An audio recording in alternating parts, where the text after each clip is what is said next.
Unfortunately, Raphael is having really serious technical issues today, so we're going to postpone the conversation. I think it's also, though, important that we keep the head-to-heads going. I'll be joined shortly by my dear colleague, Tandazani Dhlakama.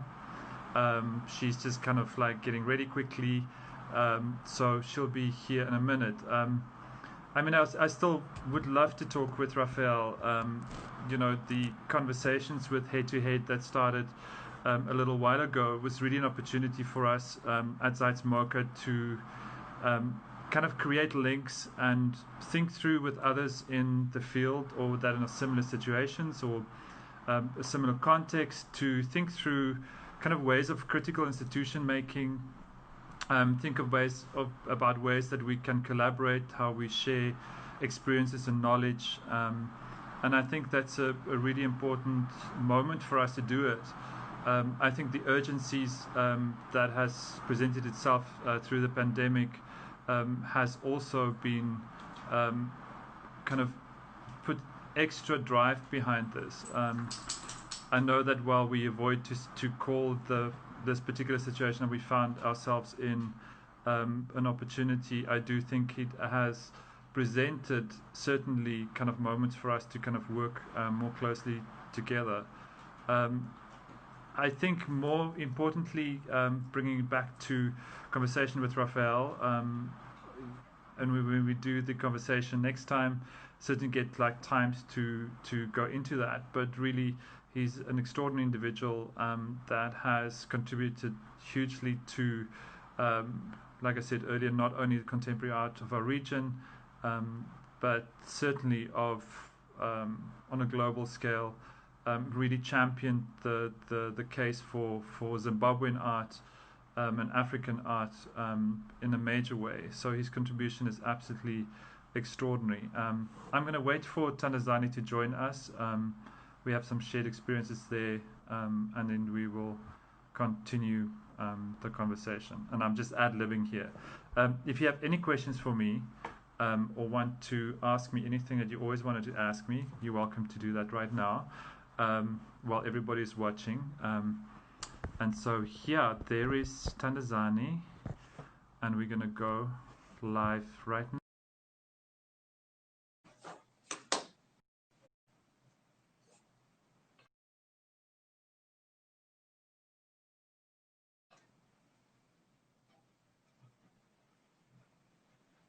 Hi. Tandazani. Hi.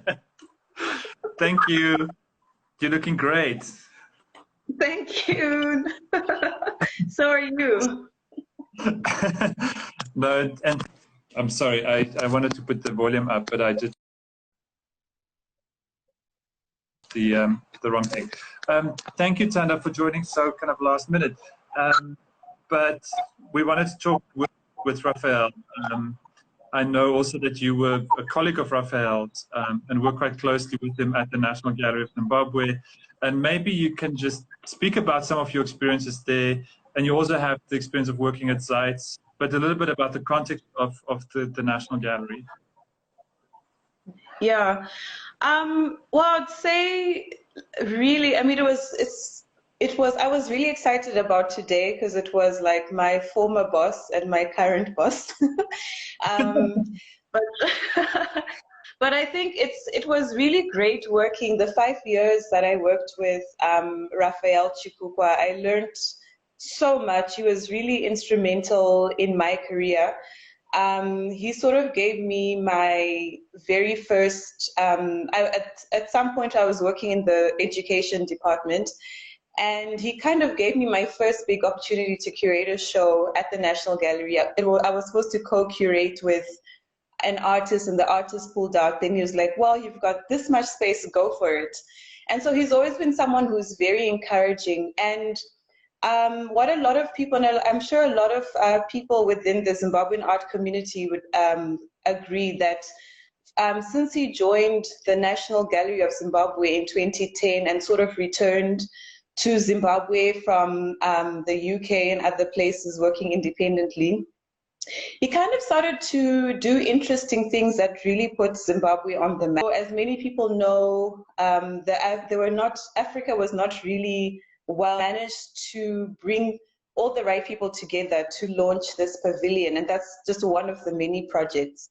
So it was really interesting to see, to kind of create, Zimbabwe has always had amazing artists, really talented individuals, but it was really interesting to see how in the last decade he's really amplified their voices and giving them a lot of international attention and brought a lot of interesting projects to Zimbabwe as well.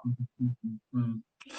I mean, I think there's definitely more things to explore there, and I just makes me think about the ways that, you know, kind of how successful that pavilion has been and continues to be, but also like kind of comparing it to the South African pavilion, but maybe we should not go too much into that. But, you know, just actually, I don't think I've seen you like this for a while, even though we speak practically every day.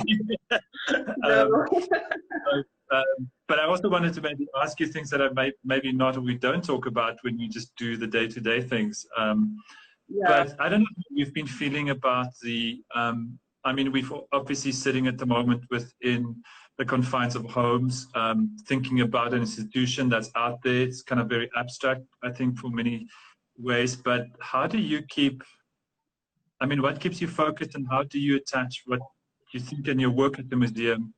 How do you keep that going? What is it for you that propels you?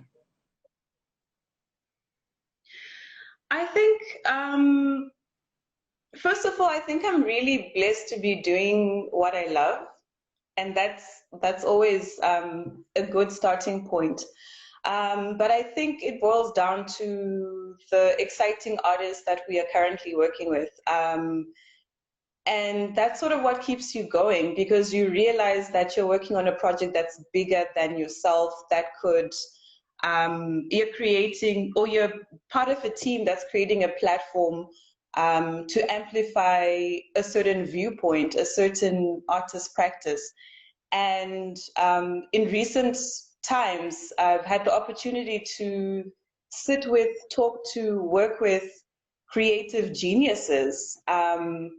And, you know, if we think about some of the upcoming projects that are coming up, it's such an honor. So I think it's the creativity, it's the artist, it's, it just always goes down to the artist, because that's where the ideas are coming from. If you really want to understand how people are thinking about a specific time or a moment, you put your ear in the ground and listen to what the artists are doing. And I guess part of my job is just helping to facilitate a space and to listen and to find ways of transmitting that really important knowledge. Mm. Yeah. No, and I think absolutely. And I'm not sure how. And we keep on. And I don't know. I would like to ask you the same question. I mean, I think it.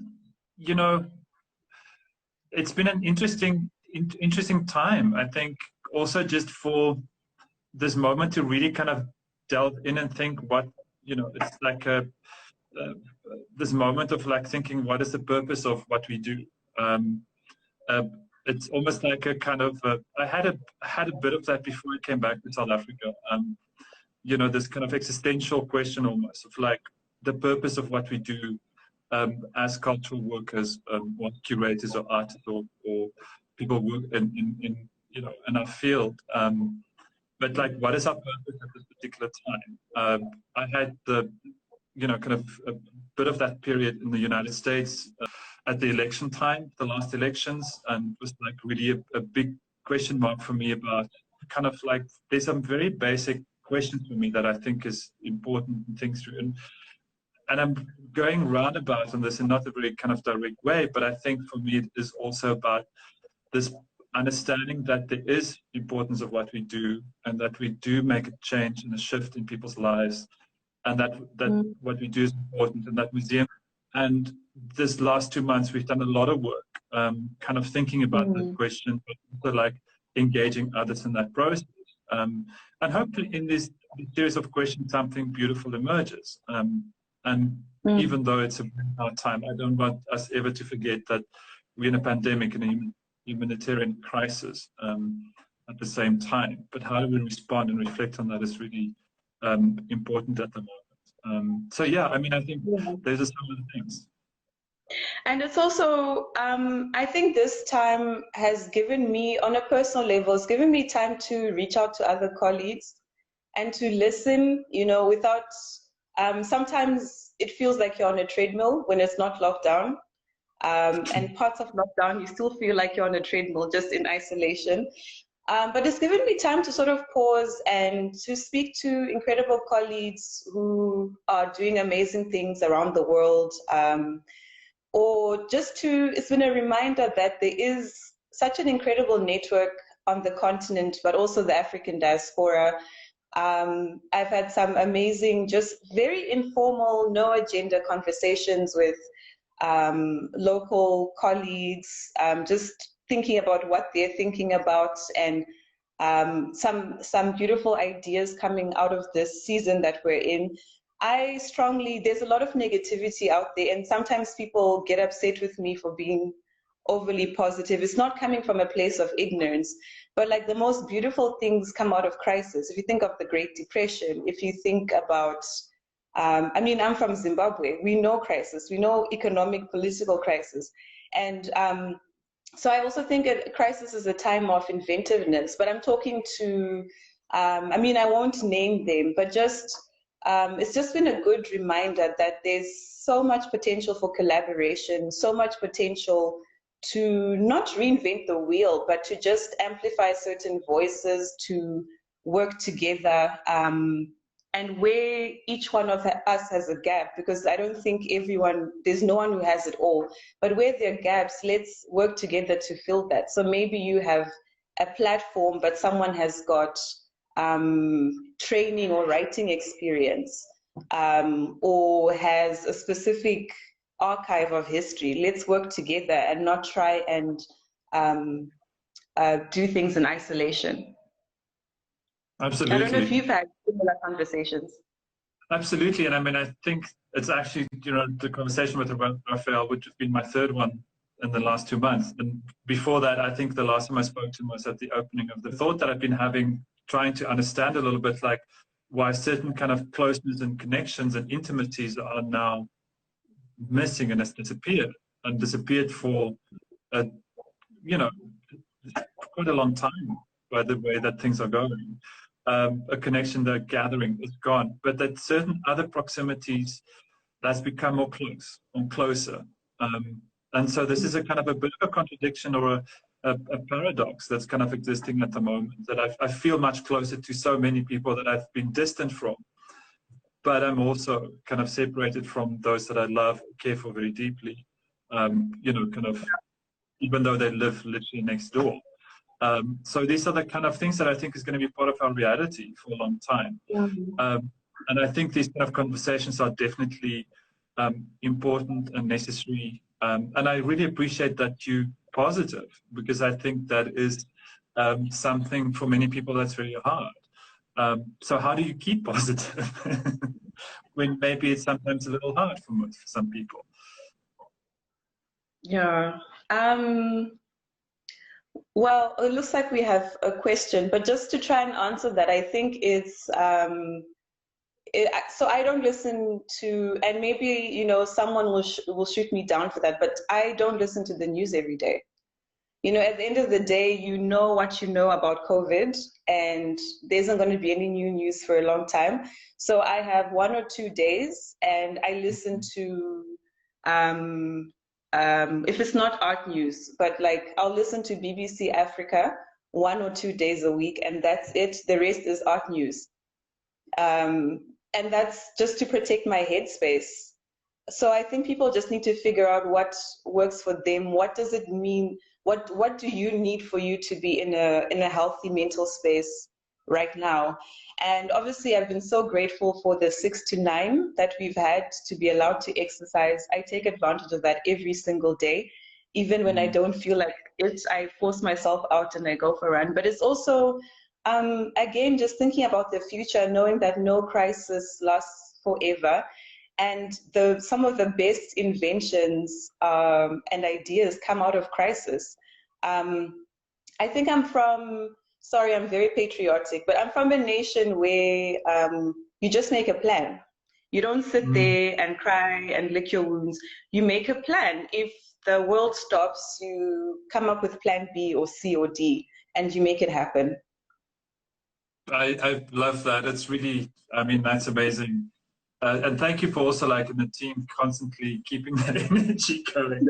Really appreciate this. Our friend Vuli from PE has a question here, and I think we just look at it quickly. It says, what are your thoughts on what the pandemic will do to the role of museums and public art gatherings? What, if anything, do you think the new normal means post-lockdown, especially on the continent? Tandazani, do you want to go for it? And I will follow up. Okay, well, everyone's talking about how there's going to be a new normal.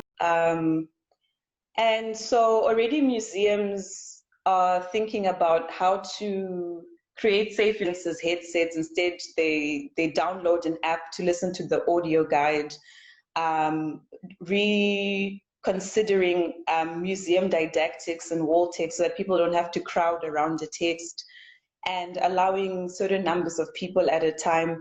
A part of me is positive that eventually, maybe, I don't know, no one knows, 6 months, 9 months from now, we will be able to see feet through the door again. And the reason why I say that in the South African context, as soon as we went to level 4 lockdown, where people were allowed to exercise, regardless of the fear of COVID-19, the Sea Point Promenade was full. The malls were full. People were going to buy things that they didn't need just because they wanted to go out and have a sense of normalcy.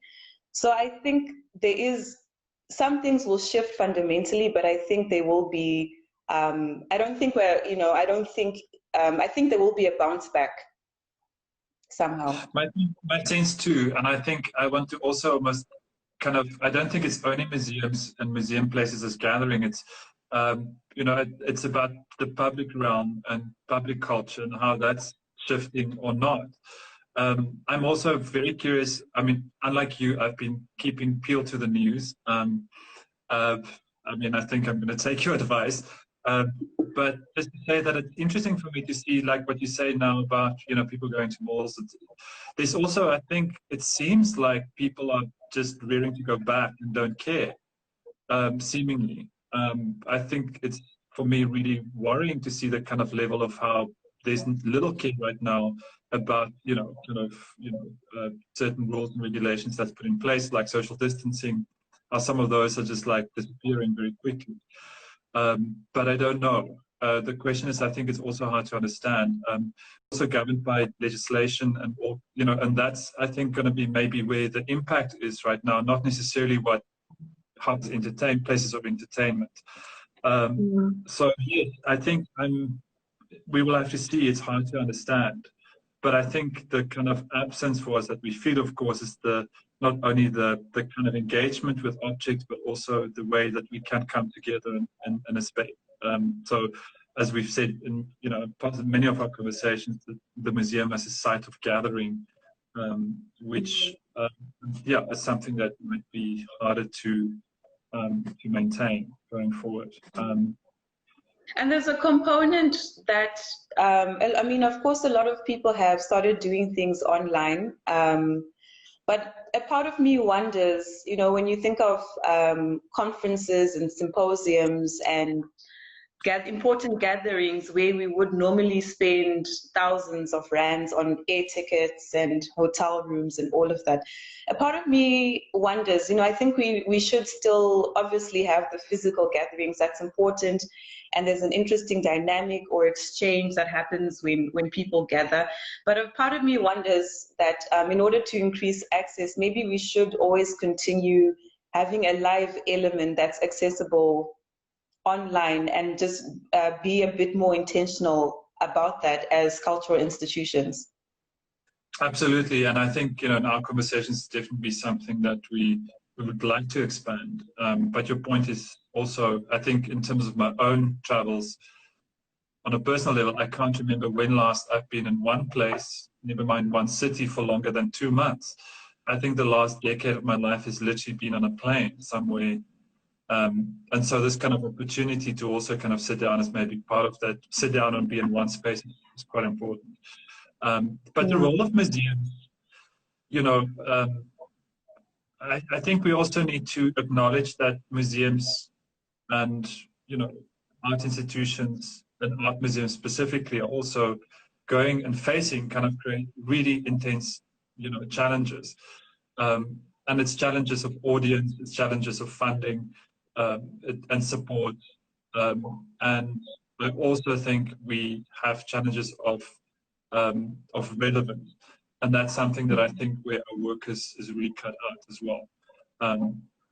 So yeah, I don't think there's any more questions that's come through. I don't know if you want to talk about, I mean, of course, today is Africa Day. So already on Instagram, I've seen a lot of posts from friends all around the world, different organizations speaking about Africa Day. And just going back to your last statement, yes, there are a special set of challenges that museums are facing and will continue to face. And I'm just curious to know from you, especially thinking about Africa Day, like, is there a unique set of challenges or opportunities rather,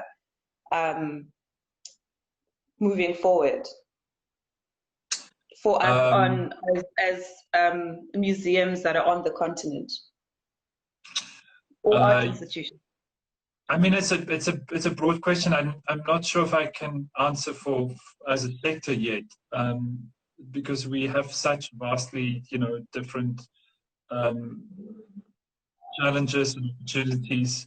I certainly can say that we have really establishing a sense that there's definitely a need for connection and solidarity, and that's something that I also would love to explore further as well, what that means and how one practices solidarity, you know. But I think we face on a more kind of this, particularly on a local level.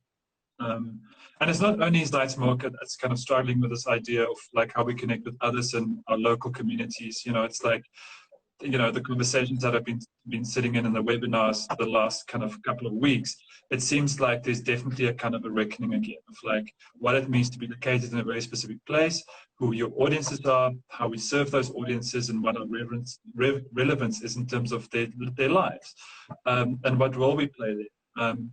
And I do think we have an important role to play in that. And with that comes very particular kind of like challenges. So one of our challenges at Zeitz MOCAA, of course, is that, you know, right now a large part of our income is not there because the doors are not open.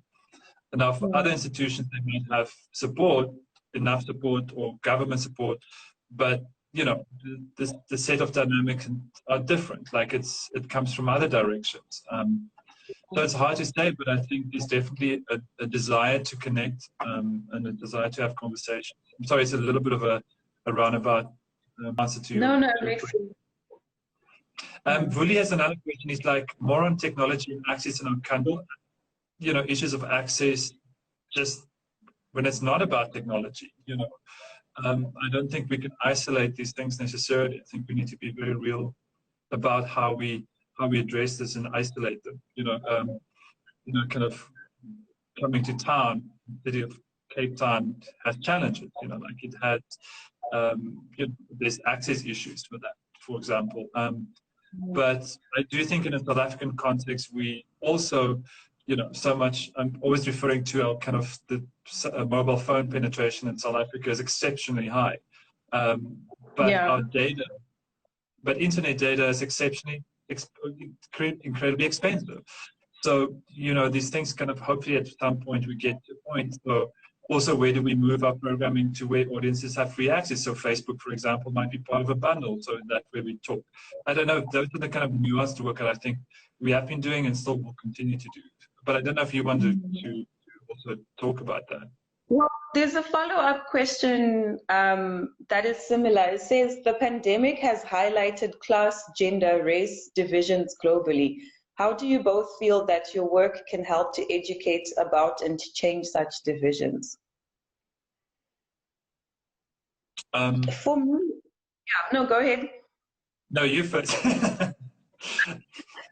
I think for me, it just goes, like, I'm always like, look at what the artists are doing. Like, the artists, there's some incredible artists. The artists are the geniuses. And I mean, people talk about how some artists are like prophetic, or, you know, they find a way of, I don't want to say illustrate, but taking the essence of who we are and what we're going through, and creating a narrative or maybe like a chapter about it. And then our job, I guess, is to create the platform or to thread everything together.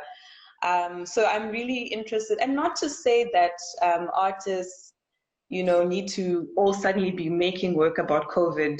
No, like that would be a bit, you know, boring. And I mean, artists should make work about whatever, about everyday life. But I think some of those aren't divisive, where certain, you can even argue that certain communities don't have access to the sea or to the mountain. And the mountain is this icon of Cape Town. But at the same time, we're not a community museum. We're an international museum with art from Africa, and Africa in the broader sense. So Africa as utopia, Africa as a dream, Africa as the geopolitical physical space, Africa as the diaspora. And within that really broad definition, you can never ever claim to be exhaustive. You can never ever claim to be fully representative. But I think in the couple of years that I've been with the institution, I found that through engaging with the artists that we're engaging with, these issues of class, gender, race, justice, you know, tend to come up in the most interesting, provocative ways that keep us engaged with important discourse. Absolutely, and I think it is about, you know, kind of the foregrounding of artist narratives, or the narratives that artists kind of, you know, promote and think about and talk about. And I think that's maybe also, you know, one of the major shifts in the last while at the museum has been this focus on, you know, moving individual artist voices also more centrally, kind of deeper dives into their narratives and the stories and what comes out and through it. I want to maybe also provocatively respond to that question to say that, you know, often people want art to do things that, you know, kind of science and politics and you know, also kind of haven't fixed, you know. So I think we must be realistic about what the role of art is and can be. And of course, it has an important role to play in social justice, for example. And it is concerned, but I think the emphasis is also slightly somewhere else, by still very much kind of engaging these things head on. But so I think there's an expectation that museums or art institutions, you know, do so. And Koyo says Africa's the state of mind for us at ZM, sorry, ZM. And that's I love that. Yeah, I love that definition from Koyo. Africa is a state of mind, because it allows so many. It's inclusive, but it's also definitive. But it doesn't limit or restrict anything or anyone. Amazing. Is there anything that you want to talk about in terms of what you're working on right now that makes you excited? Any specific project or? Yeah. Oh, sorry. Koyo also says the museum is not a political party and an exhibition is not a newsroom. Agreed. Yeah, in terms of what I'm working with, along with my colleagues, our colleagues, I'm very excited about the upcoming Tracy Rose retrospective. Of course, we were supposed to open on April 29th, and we've moved it by several months. We're working on a huge publication, a really robust sort of coffee table book, with some really interesting writers that we've engaged. So I'm really excited about that. And this will be Tracy's biggest museum show. So it's such an honor to work with her, and she's just been incredible. And I think in the next couple of weeks, she'll be having a head-to-head with Koyo. So I'm really excited about that. Fantastic. I mean, what makes Tracy's work relevant right now? Trick question. One thing I've been sort of peacocks, where she experienced something when she was on residency in Egypt, a violent, like the beginning of the Arab Spring, and there was like a violent moment in the stadium, and she was really shocked by that. And then several months later, she happened to be in Berlin, and the building that she was living in, something had happened to Jews in the Holocaust. But it also happened to be New Year's Eve, so there were fireworks. And the fireworks were obviously celebratory, but they also reminded her of another moment in Egypt, and thinking about genocide and Holocaust, and whose body matters or doesn't matter, and politics. And, you know, so what I found is that every single artwork is linked to multiple political, historical, personal, sometimes moments. And she presents that in sometimes the quirkiest ways, sometimes the most absurd ways. I would definitely describe her work as messy, but it's like museum, or join the museum and the project on the go, and the kind of intensity of, you know, the skill or the scale of the project. And I think it's also amazing that it has such a presence in the museum when it will open, with the kind of dedication to, you know, a large part of the museum to the project as well, which has been really amazing. And I think this moment of also to look at Tracy's work at this particular moment is that, you know, the kind of incredible uncompromising vision of Tracy. You know, there's no, you know, she's not interested in, you know, in kind of like a compromise about the vision. And I think it's also one of the hardest thing maybe for her during her career was that, you know, of course, that she maintained a kind of a position and a way of working and thinking about the work that has been absolutely extraordinary. And really, yeah, with you, very excited about the way that the project is developing. And also, of course, what am I working on at the moment?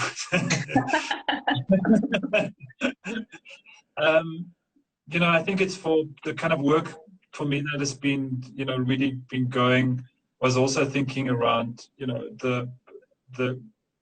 what I find interesting in the last while is also to engage with other colleagues outside of ourselves. That opportunity has been absolutely extraordinary to also to check in, to calibrate, to find that connection with others.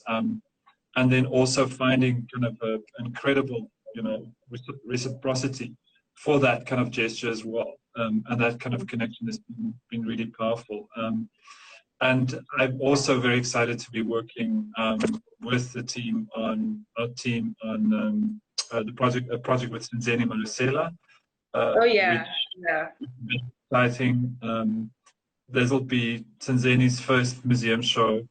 It would have opened last week, but we've postponed it to later in the year. And so Tanzani, I think in a similar way, I feel like, you know, of course, Tanzani and Tracy are almost, you know, contemporaries. I think I don't want to make parallels because there's no real connection between them, but I also think there's a way that kind of South African art history has treated these particular two women. And I think that is also the work that we have to do and need to do at the museum or at museums and art institutions. There are so many untold narratives and stories and artist practices that for sometimes very absurd reasons has not, I think, received the acknowledgement and the focus that it deserves. And, you know, I think these moments also to place their practice into larger context and larger narratives is also time.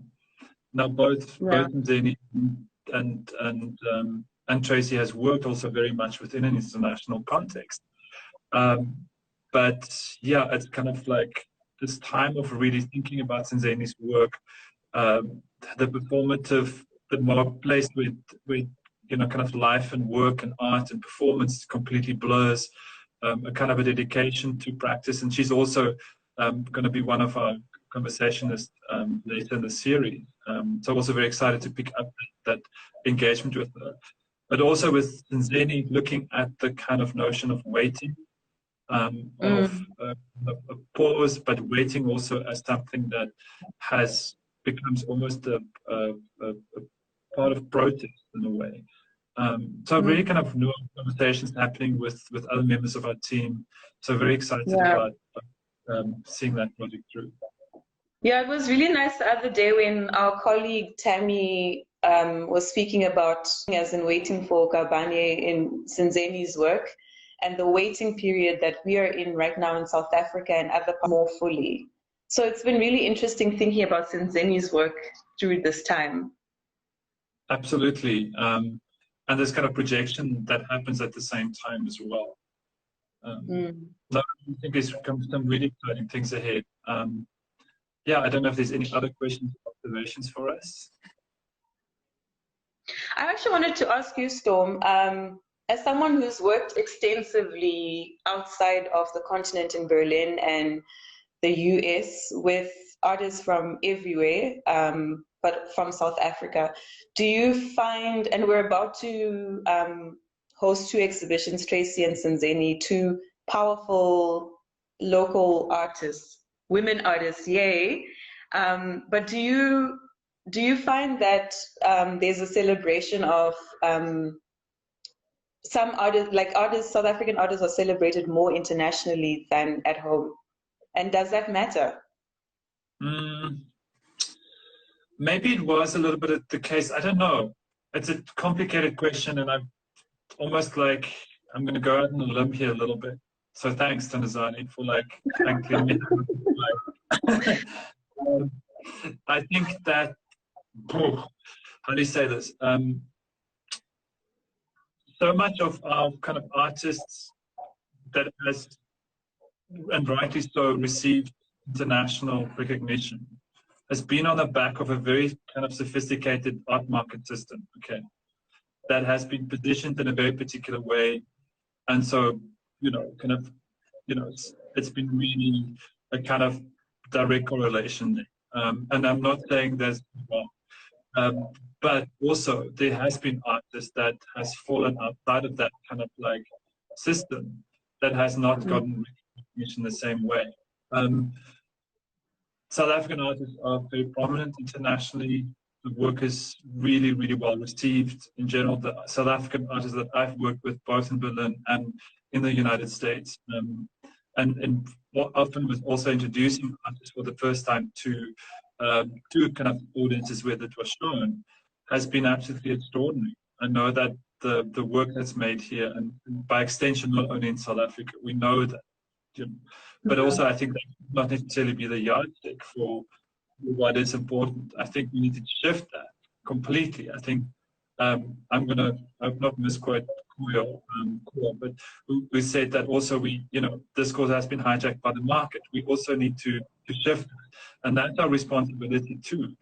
So how do we where's value attributed, and when is something important and when is it not? I still kind of lean sometimes to places where I think we could challenge that and should, and also kind of not be too bothered by it and actually just think what makes sense for. It's like turning a direction, it's really putting focus somewhere else. And again, I'm not missing anyone and not meant to be dismissive, but I think there's also huge lacks and and let me call it that, also then an opportunity as well. Yeah. And a lot more research that needs to be done, because we can't depend, the market has a role to play, an important role in the art ecosystem, but we can't depend on art fairs to inform us who the important or the artists who are doing interesting things. So I think post this whole crisis, I'm looking forward to being able to hopefully travel and engage and collaborate and just have deeper conversations with other players on the continent where really important things are happening, but they don't always get the limelight because they're not spotlighted by the market.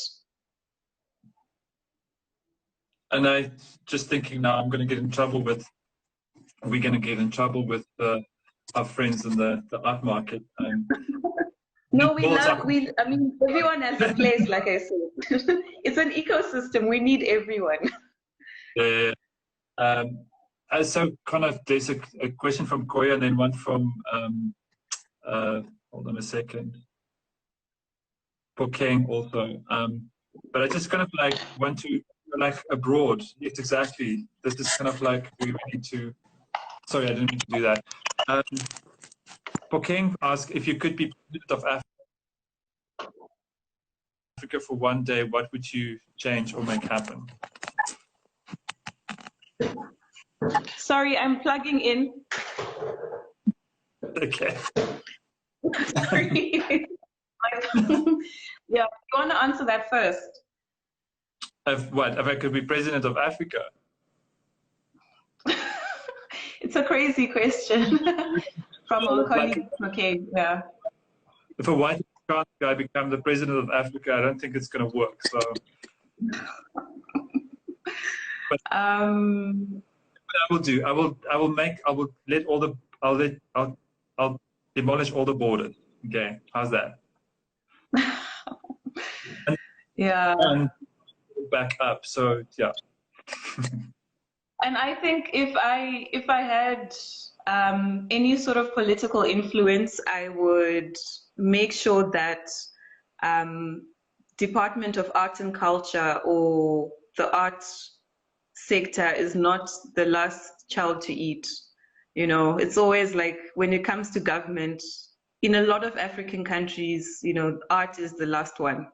It's like that child that you forget about, you know. And of course, because you have to worry about defense and healthcare and education, and those are all important. But, you know, going back to that versus STEM, where you need, you do need the science. Great. Well, Tandazani, thank you very much. I think if we have any other questions. What kind of ZM selection of projects? Is there criteria you follow when choosing artists or projects to show in ZM? Yes, there is a vision. I mean, it's not like we have a set criteria that, you know, a kind of bullet point list. You know, I think it's really also based on conversations. We're looking at absences. We're looking at work that we want to do. We identify, you know, kind of aspects that we want to develop as well in terms of discourses. We try to be in tune and connected with what's happening elsewhere. So these kind of like engagements is very important for us. The one thing that I want to say just again about a kind of, if you want to call it almost like a shift within the vision of the museum, it has definitely been around individual artists or presenting solo projects.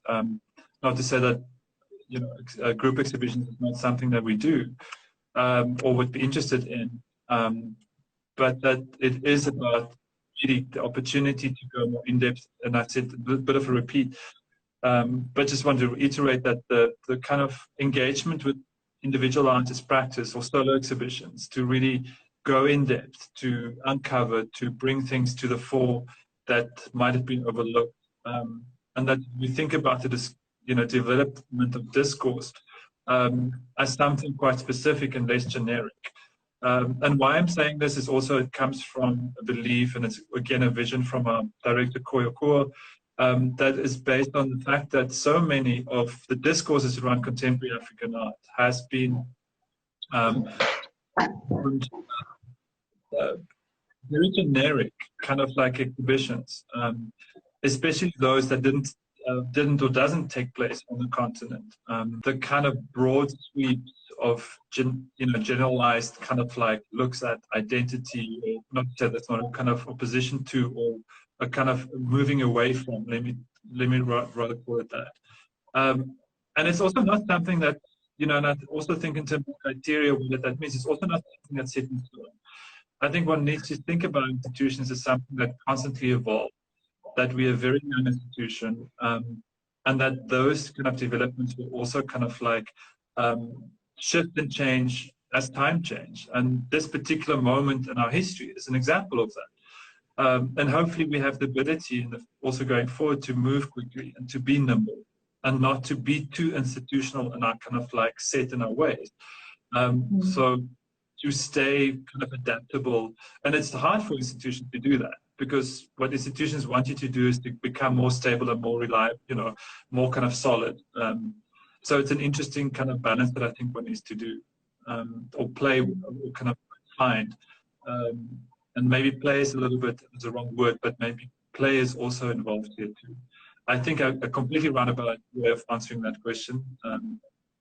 But yeah. Tandazani, do you want to respond to that? No, I think you covered it. I think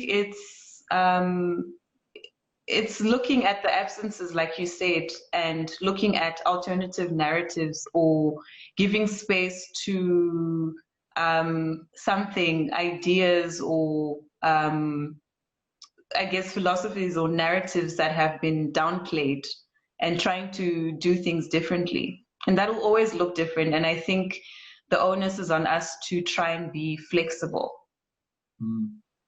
and open. Yeah.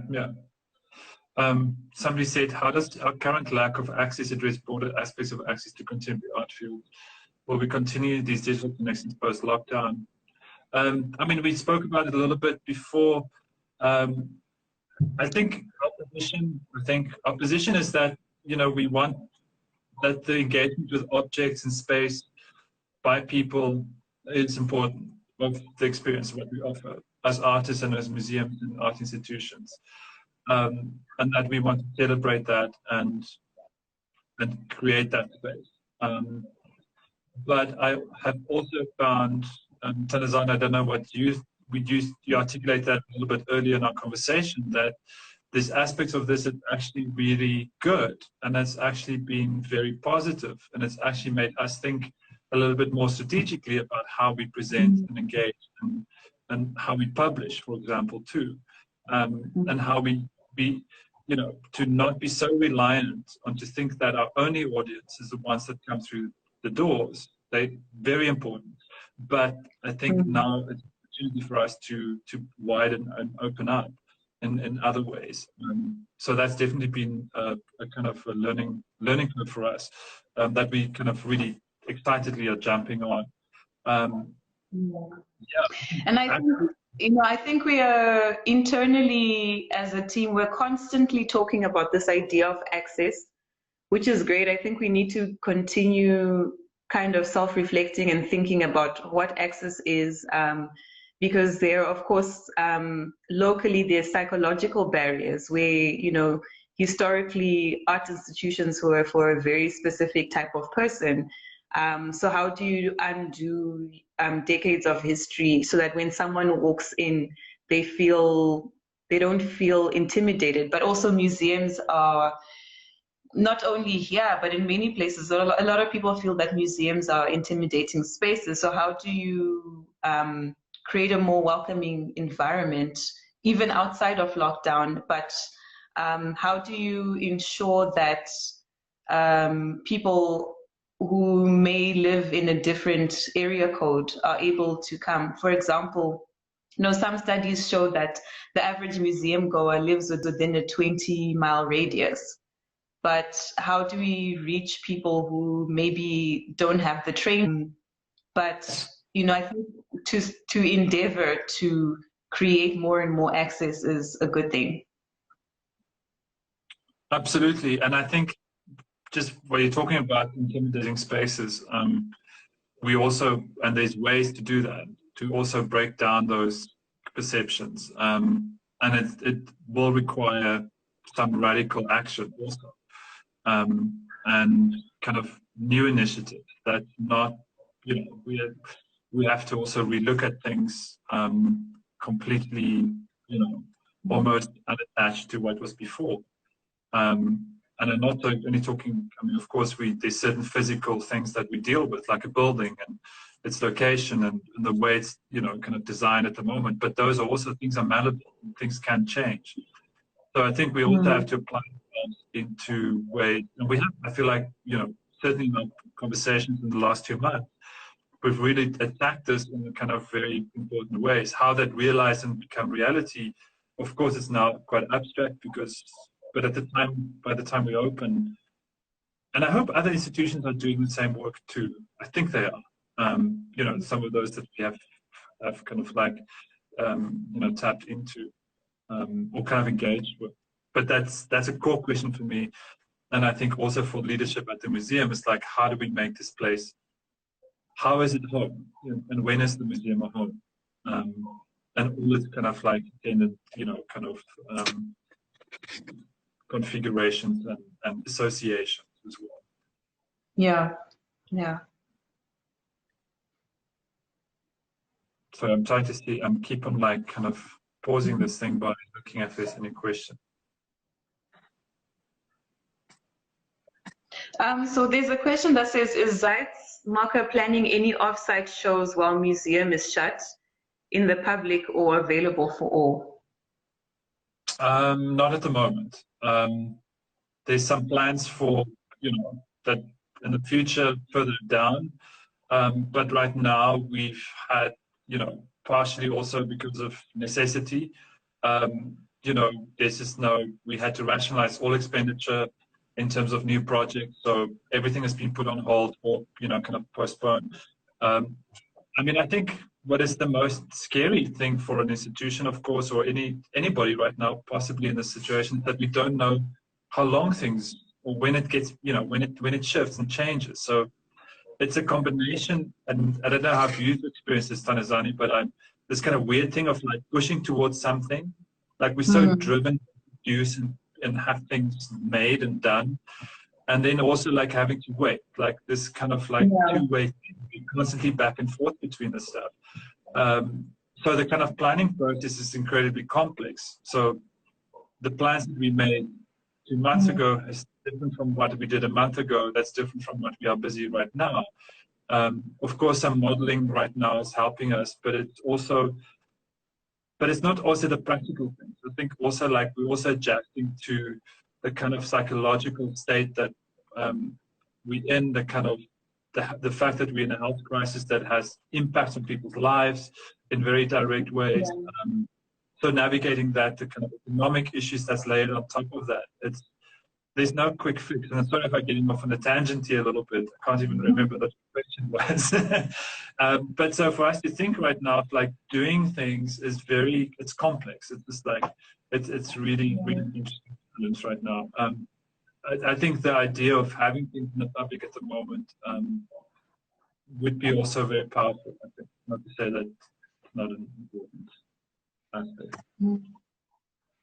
Yeah, true. I completely agree.